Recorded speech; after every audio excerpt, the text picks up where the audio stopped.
Format numerology நேயர்களுக்கு நர்மதாவின் அன்பான வணக்கம். நம்மளுடைய சேனலில் தொடர்ந்து பல்வேறு விதமான ஆன்மீக தகவல்களையும் ஃபார்மட் நியூமராலஜி சம்மந்தமான பதிவுகளையும் பார்த்துட்ருக்கோம்.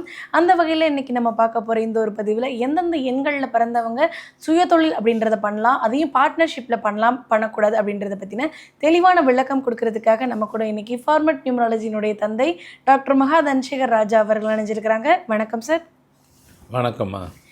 சார், இப்போ பிஸ்னஸ் அப்படின்றது எல்லாருக்குமே விருப்பமான ஒரு விஷயமா இருக்குது. யாரோ ஒருத்தர்கிட்ட போய் நம்ம வேலை பார்த்து சம்பளம் வாங்குறத விட நம்ம 4 பேருக்கு சம்பளம் கொடுக்கணும் அப்படின்ற ஆசை நிறைய பேருக்கு இருக்கிறது உண்டு சார். பட் இருந்தாலும் சில எண்களுக்கு தான் அது கை கொடுக்குமா, சில எண்களுக்கு அது கை கொடுக்காதா சார் பிஸ்னஸ் அப்படின்ற ஒரு விஷயம்? அப்படி சொல்லி முடிக்க முடியாது. ஏன்னா இப்போ 1லேருந்து 9ஆம் நம்பர் வரைக்கும் 1, 10, 19 அந்த மாதிரி நம்பர் எல்லாமே எல்லா நம்பர்லேயும் சாதனை புரிஞ்சவங்க, அச்சீவ் பண்ணவங்க, பெரும் கோடீஸ்வரன் எல்லாமே இருக்கிறாங்க. இல்லை அப்படின்லாம் சொல்லி முடியாது, இருக்கிறாங்க. ஆனால் இதில் ஃபர்ஸ்ட் ஆஃப் ஆல் நம்ம புரிஞ்சுக்கிறது, பிஸ்னஸுக்கு என்னென்ன இப்போ இந்த டேட்டு பிறந்தவங்க இவங்க இண்டிவிஜுவலாக பிஸ்னஸ் பண்ணலாமா, பார்ட்னர்ஷிப்பில் பண்ணலாமா, அது ரொம்ப மெயின் திங். நிறைய பேர் அதில் தான் நிறைய கூட்ட விட்டுட்டு அந்த காலகட்டத்துக்கு அவங்களுக்கு ஃபண்ட்ஸ் ப்ராப்ளம் இருந்திருக்கலாம், ஃபினான்ஸ் ப்ராப்ளம், அதனால் பார்ட்னர்ஸுன்னு யாருன்னா கூப்பிட்டு சேர்த்துருக்கலாம். அப்போ ஒரு கட்டத்துக்கு அப்புறம் அவங்களுக்குள்ள பிரிவினை வந்துடுது, பிஸ்னஸில் விலைக்கு போயிடுறாங்க. இந்த விலைக்கு போனால் கூட இதில் எல்லாம் நல்லா கவனிங்க, விலைக்கு போனால் கூட உங்களுக்கு கனெக்ட் ஆகாத நம்பரோடு நீங்கள் சேரும் பொழுது யார் விலைக்கு போகிறீங்களோ அவங்க தான் லாஸ் ஆகிருப்பீங்க. இன்னொருத்தர் இருக்கிற பாருங்கள், அவனு பெனிஃபிட்டடாக தான் போவார். ஏன்னாங்க பிஸ்னஸ் ஆரம்பிக்கும்போது ஒன்றா ஆரம்பிச்சிங்க, ஒருத்தர் மட்டும் ஃபுல் பெனிஃபிட் எடுக்கிற ஒருத்தர். அதுக்கு தான் நானும் சொல்கிறது, என்கிட்ட வரும்போது எல்லோரும் ஆச்சரியப்படுறது அதுதான். ஐயா நாங்கள் பார்ட்னர்ஷிப்பில் பிஸ்னஸ் பண்ணோம்பாங்க, எல்லா டீட்டெயில் கொடுங்க. இல்லைங்க அவங்கள அனுப்பிட்டோங்கன்னுவாங்க, நீங்கள் அனுப்பிட்டீங்க எங்களுக்கு சொல்லுங்கன்னுவேன். நான் சொல்கிற அந்த ப்ரெடிக்ஷனை கேட்டு ஆடி போயிடுவாங்க. என்னையா அப்படியே பக்கத்தில் இருந்து பார்த்து சொல்கிற மாதிரி ஃபுல்லாக பெனிஃபிட்டிஷரி என்னென்ன இருக்கோ அவ்வளோத்தையும் இன்னொருத்தர் தான் அனுபவிச்சுட்டு போயிட்டார். ஆனால் பணத்தை போட்டதெல்லாம் நீங்கள், அவர் வெறும் கையில் போட்டு சம்பாரிச்சுட்டு எடுத்துகிட்டு போயிட்டார். காரணம் இந்த நம்பர் இருந்ததுனாக்கா நீங்கள் தான் சஃபர் ஆவீங்க, நீங்கள் சஃபர் ஆகிருக்கீங்க. அசன் பேர் எப்படியா அப்படியே உண்மைதான், அதுக்கு தான் இப்போ அதனால் நாங்கள் தனியாக பண்ணணும், இது நீ முதல்ல தனியாக பண்ணியிருக்கணும். அதுக்கு தான். அப்போது எதுக்கு இது இந்த இடத்துல ஏன் இதை சொல்லி காட்டுறேன்னா, இங்கே வர்றது அந்த அட்வைஸ்லாம் கொடுக்குற இடம் இது. சம்பாதிக்கிறது கஷ்டப்பட்டு நீங்கள் தான் சம்பாதிக்க போகிறீங்க. ஆனால் அதை யார் கூட செய்யணும், என்ன பிஸ்னஸ் பண்ணணும், எந்த விதமான பண்ணணும் அப்படிங்கிறதெல்லாம் தீர்மானிக்கிற இடம் இது. நீங்கள் நிறைய நினைப்பீங்க, ஆனால் நினைக்கிறது எல்லாமே நீங்கள் செயல்படுத்தினா அது சரியாக வருமா அப்படின்னு சொல்கிற இடத்துல, அட்வைஸ் கொடுக்குற இடத்துல நாங்கள் இருக்கிறோம். அதனால் இந்த மாதிரி இடத்துக்கு வந்துட்டு போகிறதே உங்களை மொத்தத்தில் அல்டிமேட்டாக சக்ஸஸாக கொடுக்குறதுக்கு உண்டான சோர்ஸ் ஆஃப் வழிமுறையை சொல்லி கொடுக்குற இடத்துல அதை செயல்படுத்த கொடுக்குறது. அதனால் முதல்ல கேட்ட மாதிரி பிஸ்னஸ் யார் எல்லாமே பண்ணுங்கள். இந்த தேதி இருக்கிறவங்க தான் பண்ணணும், அந்த தேதி இருக்கிறலாம் பண்ணணும், எல்லாமே பண்ணலாம். நான் எல்லாமே சொல்லியிருக்கிறேன். எந்தெந்த நம்பர் உள்ளவங்கெல்லாம் என்ன மாதிரி கைண்ட் ஆஃப் பிஸ்னஸ் பண்ணலான்னு சொல்லிட்டேன். இப்போ திருப்பி அதை சொல்லி ரிப்பீட் பண்ண வேண்டாம். ஆனால் யாரெல்லாம் பார்ட்னர்ஷிப் பண்ணணும் அதுதான் இப்போ மெயின். அவங்களுக்கு தான் அது கனெக்ட் ஆகும். அவங்க அதை மாற்றி செஞ்சாலே அதுவே நீங்கள் லைஃப்பில் பிஸ்னஸில் தோற்றுடுறீங்க. ஏன்னா அத்தனை வருஷம் கஷ்டப்பட்டுட்டு, எனக்கு அப்படி ஒருத்தர் இருந்தார். நம்ம இங்கே சென்னை தான் வேண்டாம், ஏரியா சொல்ல வேண்டாம், சொன்னால் நீங்கள் என்ன தான் சொல்லிட்டீங்கன்னு நினச்சிடுவார். பொதுவாக நான் சொல்ல மாட்டேன். ஜெர்மனி, அது அவருக்கு மட்டும்தான் தெரியும், எனக்கு அவருக்கு தரும் பரவாயில்ல. ஜெர்மனி நாட்டில் போய் பிஸ்னஸ் பண்ணார். அங்கே உள்ளவர்கிட்ட, ஜெர்மனிக்காரர்களோட பிஸ்னஸ் பண்ணார், எக்ஸ்போர்ட்டு இம்போர்ட் பிஸ்னஸ் பண்ணார். என்கிட்ட தற்செயலாக என்கிட்ட ஒரு 15 வருஷம் எனக்கு பழக்கம் ஒரு 17, 18, 15 வருஷம். அதில் 15 வருஷத்துக்கு முன்னாடி நான் சொன்னேன், இல்லை கூட இருக்குன்னு நினைக்கிறேன். சரி அது விடுங்க சார், நீங்கள் உங்கள் பிஸ்னஸ் நல்லா போகுது, சந்தோஷம். ஆனால் உங்களுக்கு நீங்கள் தனியாக பண்ணிடுங்க, அவர் கூட பண்ணால் கூட அது பாட்டு அது இருக்கட்டும், நீங்கள் இண்டிவிஜுவலாக ஒன்று வெளியே தனியாக பண்ணுங்கள். அப்போ அவர் சொன்னால் அப்படிலாம் பண்ண முடியாது சார். ஏங்க முடியாது? இந்த பிஸ்னஸ்க்கு அவர் பார்ட்னரு, வேறு ஒரு பிஸ்னஸ் பண்ணுங்கள், அதில் நீங்கள் தனியாக பண்ணுங்கள். நீங்கள் அப்படிங்களாங்க என்னங்க, அப் டு என்னுடைய வாழ்நாள் முழுவதும் உன்னை தவிர நான் வேறு இருக்கேன்னு கணவன் மனைவியா, உன்னை தவிர வேறு யாரும் கூட இருக்க மாட்டேன்னு சொல்கிறதுக்கு பிஸ்னஸ் மேன் நீங்கள் இருக்கலாங்க. என்ன நீங்கள் கேட்குறதுக்கு சொல்கிறது நல்லா தான் இருக்குது, ஆனால் அது சாத்தியம் எப்படி சார் போடணும்? நம்ம கண்டிப்பாக அதை செய்யுங்க அப்படின்னு அவ்வளோதான் நாங்கள் சொல்லணும். அதுக்கு மேலே நம்ம லிமிட் இருக்குது, பியாண்ட் த லிமிட்டுங்கிற மாதிரி. அதுக்கு மேலே பின்னாடி நடக்க போகிறத சொல்ல வேண்டாம். கண்டிப்பாக நீங்கள் செய்யணுங்க, அது நல்லாயிருக்கும்னு. அப்புறம் திருப்பி ஃபோனில் மட்டும் கேட்டார், அப்படி பண்ணலன்னு என்னன்னு கேட்டார். பண்ணுற மாதிரி சூழ்நிலை வந்துடும்னு. அவ்வளோதான். மீதி வந்து அண்டர்ஸ்டுட்டு, புரிஞ்சு கொள்ள தன்மை உள்ளது. அப்புறமா கொஞ்சம் வருஷம் கழிச்சிட்டு நீங்கள் என்ன சொன்னீங்களோ அது நடந்துருச்சுன்னார். கொஞ்சம் வருஷம் கேப் விட்டுட்டார். நீங்கள் என்ன சொன்னீங்களோ அது நடந்ததுன்னாரு. இல்லை நான் சொன்னது ஞாபகம் இல்லைன்னு. ஏன்னா அவங்க வாயிலேருந்து சொல்கிறதுக்கு தான் எங்களுக்கு தெரியும், இருந்தாலும் அப்படியே நடந்துருச்சு. அவர் அதில் இருந்துக்கிட்டு அவர் தனியாக பிஸ்னஸ் சார், இதை தான் நானும் சொன்னேன். இப்போ அவர் மட்டும் எப்படி பண்ணார்? இந்த கேள்வி தான் நான் அவரை கேட்டேன். என்ன ஒருத்தர் சொன்னார் நான் பண்ண மாட்டேன்னு, நீங்கள் மட்டும் பண்ணுறீங்களே என்ன? அது அப்படி பெருசாகி போயிட்டு நீ தனியாக பாரு நான் தனியாக பாருன்ட்டு வந்துட்டார். இப்போ நான் தனியாக பண்ணுற சூழ்நிலை. நான் சொன்னேன் சரி பண்ணுங்க சந்தோஷம் தானே. இல்லை இப்போ இந்த பீரியடில் இந்த காலகட்டத்தில் வந்துட்டு இந்த ஷேரிங்லாம் வரும்போது பார்த்தீங்கன்னாக்கா அந்த காலகட்டத்தை வந்துட்டு ஷேர் வந்துட்டு நடுவில் ஒரு சின்ன அக்ரிமெண்ட் போட்டுட்டு பெரிய ஹியூஜ் அமௌண்ட் அவருக்கு போயிடுச்சு. அப்புறம் நான் திருப்பி ஃபஸ்ட்லேருந்து ஸ்டார்ட் ஆகிற சிச்சுவேஷன் வந்துருச்சு. நீங்கள் கேட்டுட்டு இருந்தீங்கன்னாக்கா நல்லா தான். ஆனால் என் ஒய்ஃப் சொன்னாங்க, ஐயா சொல்கிறாரு கண்டிப்பாக செய்யுங்கன்னு எவ்வளோ ஃபோர்ஸ் அவங்க பண்ண நீங்கள் ஒரு முறை சொன்னீங்க, அவங்க பல முறை சொன்னாங்க, நான் தான் கேட்கல. இன்றைக்கி நான் பிஸ்னஸை திருப்பி ஃபஸ்ட்லேருந்து ஸ்டார்ட் ஆகிற மாதிரி சூழ்நிலை வந்துருச்சு. அது கொண்டு வந்து நிப்பாட்டிடும். ஏன்னா இப்போது நீங்கள் நல்லா இருக்கிறீங்கன்னும் போது நான் தான் சந்தோஷப்படுறேன். உங்களுக்கு வேறு மாதிரி திசை மாற்றி கொண்டு போகுதுன்னு சொல்லும்போது என்ன நீங்கள் வரும்போது நான் கைடு தான் பண்ணணும். என் வேலை அதுதான். அதுக்கு இப்போ இதுக்கு இந்த இப்போ சம்மந்தம் இல்லை, சம்மந்தம் இருக்குது. ஏன் சொன்னேன்னா இப்படி திருப்பி அப்போ அவருடைய உழைப்பு ஒரு 20 வருஷம் கம்மி இல்லாமல் இருந்திருக்கும், 25 வருஷம் கூட இருக்கும். அவ்வளோ வேஸ்ட்டாக போயிடுச்சு. திருப்பி அவர் ஃபஸ்ட்லேருந்து வரணும்னு சொன்னாக்கா பிஸ்னஸ் அவர் ஃபஸ்ட்லேருந்து வரலாம். அவருக்கு ஏஜ் ஃபஸ்ட்லேருந்து வருமா? அந்த எக்ஸ்பீரியன்ஸு திருப்பி எவ்வளோ இருக்கும்? அப்போ இவர் ஸ்டார்ட் பண்ணும்போது இவர் பசங்கள்லாம் குட்டி பசங்க, இன்றைக்கி பசங்களே பெரிய பெரிய பிள்ளைங்களாகிடுச்சிங்க. இப்போ பிஸ்னஸை பசங்கிட்ட தான் ஹேண்ட் ஓவர் பண்ணுறாரு. திருப்பி ஃபஸ்ட்லேருந்து வராரு, ஓகே பரவாயில்ல, இப்போ கொஞ்சம் பரவாயில்ல. ஆனால் அதை தொடர்றதுக்கு கொஞ்சம் டைம் ஆகும் இல்லைங்களா? ஆனால் நான் அப்போ சொல்லியிருந்தேன்னு வச்சுக்கிறீங்க, வேறு லெவல் தான் அது. என்ன பண்ணுறது? அது கேட்கல அவர். இப்பவும் அது பேசும்போதெல்லாம் வருத்தப்படுவார், செஞ்சுருக்கலான்னு. சரி விடுங்க, அது உங்களை எனக்கு புரிஞ்சிக்க தெரியலன்னாரு. நீ சொல்கிறத கேட்டிருக்கணும். நீங்கள் தான் சொன்னீங்க, ஒரு முறை சொன்னீங்க என் ஒய்ஃபை என்னை டெய்லியும் அனுப்புனாங்கன்ட்டு. அப்போ அவங்க தான் கூட இருந்தாங்க, அவங்க சொல்லியிருக்காங்க. சரி நடந்து போச்சு, முடிஞ்சு போச்சு, அடுத்து பாருங்கன்னோம். நான் சொல்ல வரது அவர் ஒருத்தருக்கு நடந்துருச்சிங்க, முடிஞ்சிருச்சிங்க. ஒவ்வொருத்தருக்கும் அது நடக்க வேண்டாம், முடிக்க வேண்டான்றது தான் சப்ஜெக்ட்டுக்கு வரேன். அதனால் எதுக்காக சொல்ல வரேன், ஏன் ஒரு இன்சிடெண்ட்டை சொல்லி காமிக்கிறேன்னா, அவர் அந்த 20 வருஷம் 25 வருஷம் உழைப்பை எப்படிங்க கொடுக்க முடியும்? உழைப்பு மட்டும் இல்லைங்க, பணமும் அவருடைய பொருளாதாரம் எல்லாம் வந்துட்டு அவர் கடைசி கட்டத்துக்கு வந்துட்டார். வந்து திருப்பி ஃபஸ்ட்லேருந்து பிஸ்னஸ் மட்டும் தான் ஃபஸ்ட்டு இல்லை, லைஃபை ஃபஸ்ட்லேருந்து ஸ்டார்ட் பண்ணுற மாதிரி சிச்சுவேஷன் அப்படி வந்துருச்சு. அது எங்களுக்கு வரும்னு தெரியும். எதை வச்சு சொன்னீங்க? அவர் பேரை கேட்டேன். பேரை கேட்ட உடனே அடுத்த செகண்ட் பதில் சொல்லிட்டேன். சொல்கிறது கரெக்டு, ஆனால் நான் வர முடியாதுன்ட்டார். விட்டுட்டு வரக்கூடாது, அது சரியாக வராதுன்னார். சரின்ட்டு கடைசியாக தான் வந்தது எனியோ. இப்போ அதேமாரி இப்போ 1, 10, 19, 28, 2, 11 இப்படியே சொல்லிக்கிட்டே போயிட்டு 8, 9 கடைசி வரைக்கும் வரும்போது இவங்களாம் நீங்கள் பார்ட்னர்ஷிப்பில் பிஸ்னஸ் பண்ணுறதா, நீங்கள் இண்டிபெண்ட்டாக பிஸ்னஸ் பண்ணிக்கிறதா? முதல்ல அதுதான் தொழிலில் வந்துட்டு பார்ட்னர்ஷிப் இருக்கலாமா கூடாது? அது ரொம்ப முக்கியம். ஏன்னா ஒரு பிஸ்னஸுங்கிறது வீட்டுக்கு மட்டும்தான் பிஸ்னஸும் கிடையாது, ஒரு நாட்டுக்கும் பிஸ்னஸ் தான். ஆமாம், இப்போ நம்மகிட்ட டேக்ஸ் வாங்குறாங்களா, பிஸ்னஸ் தான் பண்ணுறாங்க அரசாங்கமே. பின்ன வாங்கினா தானே அவங்க ஷோ பண்ண முடியும்.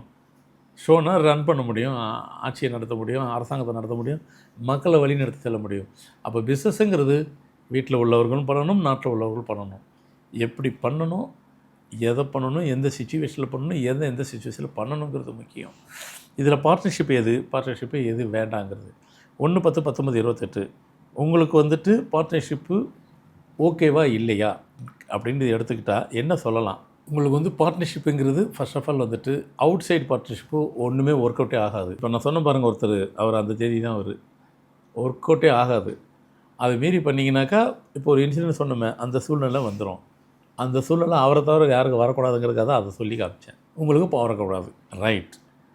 இதுவே பார்ட்னரும் நீங்களும் பண்ணலாம். எப்போ பண்ணலாம்னா பிளட்டு ரிலேஷன் உள்ள பண்ணலாம். ஓகே, அந்த மாதிரி விஷயங்கள் பண்ணும்பொழுது அந்த லாஸ் இதெல்லாம் ஏற்படாமல் தடுக்கலாம். ஒன்றுமே ஆகாது. பிளட் ரிலேஷன் அப்படின்னா என்னங்க? கூட பிறந்த தம்பிங்க, அப்பா பையன், ஃபாதர் சன், இதுதான் பிளட் ரிலேஷன். நீங்கள் பண்ணிக்கலாம். உங்களுக்குள்ளே இந்த நம்பர் ஒன்றும் பண்ணாது. அதை தாண்டி யார்கிட்டையுமே நீங்கள் பார்ட்னர்ஷிப்பை ஒரு காலம் உங்களை வைக்க விடாது. சரிங்க வச்சா என்னங்க, இப்போ சொன்ன பாருங்கள், கடைசியில் நில் பொசிஷனில் வந்துட்டு நீங்கள் என்ஜாய் பண்ண வேண்டியதெல்லாம் நீங்கள் என்ஜாய் பண்ணாமல் திருப்பி ஃபஸ்ட்லேருந்து ஸ்டார்ட் ஆகிற மாதிரி வந்துடும். ஸோ அதனால் உங்களுக்கு வந்துட்டு பார்ட்னர்ஷிப்பை ஒர்க் அவுட் ஆகுது. 2, 11, 20, 29 உள்ளவங்க பிஸ்னஸ்ஸு பார்ட்னர்ஷிப்பாக இல்லை ப்ரொப்ரைட்டர் கன்சர்னா, உங்களுக்கு ரெண்டுமே ஒர்க் அவுட் ஆகும். பார்ட்னர்ஷிப்பு ஓகே, ப்ரொப்ரைட்டர் கன்சர்ன் ரெண்டுமே ஓகே. சரிங்க, பிளட் ரிலேஷன் ஒன்று சொல்லிட்டீங்கன்னா, அது பிளட் ரிலேஷனும் ஓகே, அவுட் சைடில் உள்ள ஆளுங்களுக்கு ரிலேஷன்லையும் பண்ணிக்கலாம். 3, 12, 21, 30 இவங்களுக்கு வந்துட்டு பார்ட்னர்ஷிப்பாக ப்ரொப்ரைட்டர்ஸாக அப்படின்னாக்கா, உங்களுக்கு வந்துட்டு பார்ட்னர்ஷிப் வந்துட்டு ஷார்ட் டைம் பார்ட்னர்ஷிப்பு தான் ஒர்க் அவுட் ஆகும். என்னங்க புது இது இதை கேட்குற மாதிரி அது புது விதமாக இருக்குது. அதான் ஷார்ட் டைம்னாக்கா அப்படின்னா என்ன அர்த்தம்னா, அவுட் சைடு உள்ளவங்ககிட்ட ஒரு பர்டிகுலர் காலம் வரைக்கும் தான் நீங்கள் அவங்கள வந்துட்டு ஷார்ட் டைமில் வச்சுக்கிறணும். அதுக்கப்புறம் நீங்கள் வெளியே வந்துடணும். ஆமாங்க, நீங்கள் ஒரு பெரிய கண்டுபிடிச்சிட்டீங்க ஒரு பிஸ்னஸில், இன்வெஸ்ட்மெண்ட் இல்லை, ஃபினான்ஸரை கூப்பிட்றீங்க, இன்வெஸ்டரை கூப்பிட்றீங்க, பேசுகிறீங்க, ஒரு காலம் போடும், ஒரு பர்டிகுலர் இதுக்கு வந்துட்டு ஒரு பீரியடு போடுங்க, டூரேஷன், இது வரைக்கும் தான் நான் உனக்குன்ட்டு வெளியே வந்துடுங்க. நீங்கள் அவர் இன்வெஸ்ட்மெண்ட் பண்ணாருங்கிறதுக்கு ஒரு காலத்துக்கு ஃபுல்லாக போட்டிங்கனாக்கா அந்த வர இன்கம்லாம் அவர் என்ஜாய் பண்ணிடுவார். ஷார்ட் டைம் ஏன்னா நீங்கள்லாம் போடுறதுக்கு முன்னாடி உங்களுக்கு கற்றுக் கொடுத்துட்றேன், எதை கற்றுக் கொடுக்கணுமோன்றதெல்லாம் எதெல்லாம் எல்லாமே கற்றுக் கொடுக்குறோம். ஷார்ட் டைம் போடுங்க, லாங் டைம் போடாதீங்க, லாங் டூரேஷன் போடாது, பர்மனெண்ட் பார்ட்னர்னு போடாதீங்க. ஒரு டூரேஷன் போட்டுங்க, 3 வருஷம் 5 வருஷம் அது வரைக்கும் பார்ட்னர். அதுக்கப்புறம் நம்மளுக்கு இப்படியே போயிடுச்சுன்னா திருப்பி ரினியூவல் பண்ணிக்கலாம்னு சொல்லி ஒரு புது கான்செப்டை சொல்லி கொடுக்குறேன். பர்மனெண்ட்டாக உள்ளதை வந்துட்டு திருப்பி ரினியூவல்னு சொல்லி ஒரு வேர்டை யூஸ் பண்ணிக்கிங்க. அதை எப்படி பண்ணணும் சார்? அதுவும் எண்கள் மூலமாக தான் பண்ணணுமா சார்?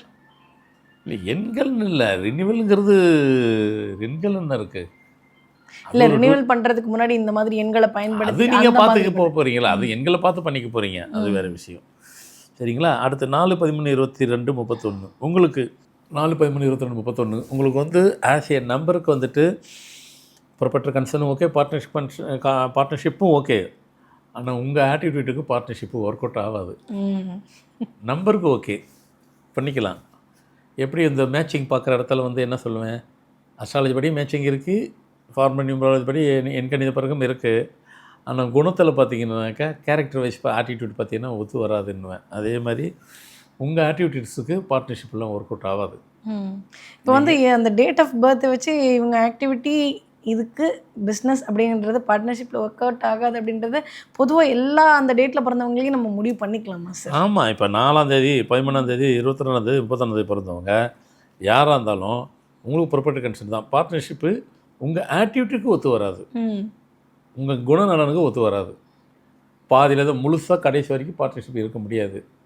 அதனால் ஆரம்பத்துலேருந்து நீங்கள் ப்ரொப்ரைட்டர் கன்சர்னே பண்ணிக்கிங்க. 5, 14, 23 உங்களுக்கு இதே டைலாக் தான், உங்களுடைய ஆக்டிவிட்டிக்கு ஒத்து வராது. ஆனால் கணக்கு பிரகாரம் பார்த்தா பார்ட்னர்ஷிப் ஓகே தான். அப்படி இருந்ததுன்னா நீங்கள் ஷார்ட் டைமில் தான் நீங்கள் பார்ட்னர்ஷிப்பில் கூட இருப்பீங்க, தானாக வேலைக்கு போயிடுவீங்க. 6, 15, 24 உங்களுக்கு ப்ரொப்ரைட்டர்ஷிப்பு ஓகே, பார்ட்னர்ஷிப்பும் ஓகே. கடைசி வரைக்கும் மெயின்டைன் பண்ணிடுவீங்க, அப் டு லாங் ஸ்டாண்டிங் போட்டோட இருப்பீங்க. 7, 16, 25 அதெல்லாம் டீல் தான் உங்களுக்கு வந்து ஒரு பிரச்சனையும் இல்லை. அது ப்ரொப்ரைட்டர் கன்சர்னும் ஓகே, பார்ட்னர்ஷிப்பும் ஓகே, எல்லாத்துக்கும் நீங்கள் பெண்ட் பண்ணக்கூடிய ஒரு ஆள். அதனால் உங்களுக்கு ஓகே. 8, 17, 26 வாய்ப்பே இல்லை. பெண்ட் நீங்கள் தான் பண்ண மாட்டீங்க, ஒத்துழைக்கவே மாட்டீங்க. பார்ட்னர்ஷிப்புக்கு உண்டான ஒரு ஆக்டிவிட்டீஸ் எல்லாம் உங்களுக்கு கிடையவே கிடையாது. அதனால் உங்களுக்கு ப்ரொப்ரைட்டர் கன்சர்ன் தான் ஓகே. 9, 18, 27 சுத்தம் வாய்ப்பே இல்லை, ப்ரொப்ரைட்டர் கன்சர்ன் தான். பார்ட்னர்ஷிப்பு ஒரு சின்ன நுனி பாயிண்ட் கூட ஒத்து வராது, ப்ரொப்ரைட்டர் கன்சர்ன் தான்.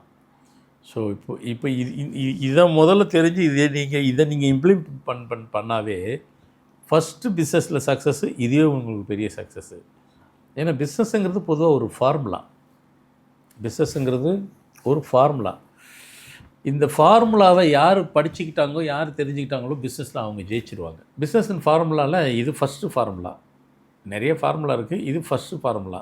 எதை செய்யணும், எதை செய்யக்கூடாது, எதுவும் கனெக்ட் ஆகிக்கணுமோ ஆகக்கூடாதுங்கிறது இது பேசிக். இந்த ஃபார்முலா இதை மட்டும் நீங்கள் தெரிஞ்சுக்கணும். பிஸ்னஸில் மற்ற இதெல்லாம் வந்துட்டு ஈஸியாக உங்களுக்குன்னு ஒரு சக்தி வச்சுருக்கீங்களா, அதை வச்சுட்டு மேனேஜ் பண்ணிக்கிடுவீங்க. இனிமேல் பிஸ்னஸில் இதெல்லாம் பண்ணுங்கள். இன்னொரு குட்டி தகவல், இந்த பார்ட்னர்ஷிப் எந்தெந்த நம்பர்லாம் சொல்லிட்டேன். என்ன 2, 3 முறை 4, 5 மாதிரி ரீவைண்ட் பண்ணி கேட்டுக்கங்க, அப்போ மைண்டில் ஸ்டோர் ஆயிரும். பார்ட்னர்ஷிப்பில் வந்து எந்த நம்பர்லாம் எத்தனை நம்பர் இருக்கணும்னு ஒன்று கணக்கு இருக்குது. இப்போ இப்போ வந்து ஒருத்தர் கூட பார்ட்னர் இல்லை 2-3 பேர் அப்படியும் உண்டா சார்? ஒரு 3 பேர் சேர்ந்து ஒரு பார்ட்னர்ஷிப்பு யாருமே சேராதீங்க. அது ஒன்றுமே கடைசி வரைக்கும் யாருக்குமே யூஸ் இல்லாமல் போயிடும். ஒரு கட்டத்துக்கு அப்புறம் தான் எவ்வளோ நாளுங்க இருப்பாங்க. 3 பேர் பார்ட்னர்ஷிப் சேர்ந்தீங்கன்னாக்கா அந்த பிஸ்னஸ்ஸு ரொம்ப நாள் தாங்காது. அதிகப்படி 3-3.5 வருஷம் தான் இருக்கும். இல்லைங்க, எனக்கு தெரிஞ்ச ஒரு ஃப்ரெண்டு இருக்கிறாருங்க, அவர் 6 வருஷம் இருக்கிறாருங்க. நீங்கள் 3 வருஷம் சொன்னீங்க, 3 வருஷம் சொன்னீங்க, அவர் 6 வருஷம் இருக்கிறாரு. சந்தோஷம். அவரை போய் திருப்பி போய் கேளுங்க. இப்போ திருப்பி போய் கேளுங்க. டெபிட்டில் உட்காந்துருப்பாங்க 3 வருஷமாகவே. ஃபஸ்ட்டு 3-3 வருஷம் கடன் இல்லாமல் இருந்தாங்க. அடுத்த 3 வருஷம் முழு கடனில் இருப்பாங்க. கேட்டு பாருங்கள். அப்போது அவங்களுக்குன்னு கொடுத்த அந்த கிரேஸ் டைம், அந்த டயத்தில் வெளியே வந்துடணும். அதான். அப்போ 3 பேர் பார்ட்னர்ஷிப்பு இருக்கக்கூடாது. இருந்ததுனாக்கா அந்த கம்பெனியோ, அந்த கம்பெனி தான் அந்த நிறுவனமோ டெபிட்டில் தான் முடிஞ்சு கடைசியில் 3 பேருமே தனித்தனியாக போயிடுவாங்க. க்ளோஸ் ஃப்ரெண்ட்ஸாக இருந்தவங்க கூட விலைக்கு போயிடுவாங்க. ஸோ அதனால் 3 பேர் பார்ட்னர்ஷிப்பு ஆகாது. அப்போ எது தாங்க ஆகும்? 4 வச்சுக்கிறலாமா? வைங்க. 5 வைங்க. 6 ஓகே. 7 ஓகே இல்லை. 8 ஓகே இல்லை. 9 இருக்கலாம். இதெல்லாம் பார்ட்னர்ஷிப்போட நம்பர்ஸு. ஓகே. இப்போ எதுக்கு சொல்லனா, அப்போ இங்கே வரும்போது இவ்வளவும் சொல்லி கொடுக்குறோம். டைரக்டர்ஸ்ன்னு இருக்கும், பெரிய பெரிய கன்சர்ன் டைரக்டர்ஸு எத்தனை பேர் இருக்கணும்னு ஒரு கணக்கு இருக்குது. அலோடு வந்து எவ்வளோ நாள் இருக்கலாம்னு சில பிஸ்னஸுக்கு இருக்கும். ட்ரஸ்ட்டு கூட இருக்கும். ஆனால் அதுலேயும் இத்தனை இந்த நம்பர் உள்ள ஆளுங்க தான் இருக்கணும்னு ஒரு கணக்கு இருக்குது. அதை மாற்றி பண்ணாலும் அது ட்ரஸ்ட்டு வேலையே செய்யாது. ஸோ எதுக்காக சொல்ல வரேன்னா, இவ்வளோ விஷயங்களும் பிஸ்னஸ்ஸுங்கிறது ஒரு ஃபார்முலா. அந்த ஃபார்முலா ஃபஸ்ட்டு இதை கரெக்டாக பண்ணுங்கள், பிஸ்னஸில் ஜெயிச்சிடலாம். கண்டிப்பாக நீங்கள் பிஸ்னஸில் ஜெயிக்கிறதுக்கு இது யூஸ்ஃபுல்லாக இருக்கும்னு நான் நினைக்கிறேன். கண்டிப்பாக சார். நிறைய பேர் வந்து பிஸ்னஸில் வந்து என்ன மாதிரியான விஷயங்கள்லாம் வந்து ஃபாலோ பண்ணணும் அப்படின்றத தெரிஞ்சுக்கிட்டாலே அந்த பிஸ்னஸ் முழுமையாக சக்ஸஸ் ஆகிடும். அந்த முழுமையான சக்ஸஸ் கொடுக்கறதுக்கு இந்த ஒரு பதிவு அவங்களுக்கு ரொம்ப யூஸ்ஃபுல்லாக இருக்கும் நாங்கள் நம்புகிறோம். ரொம்ப நன்றி சார். வணக்கம்மா.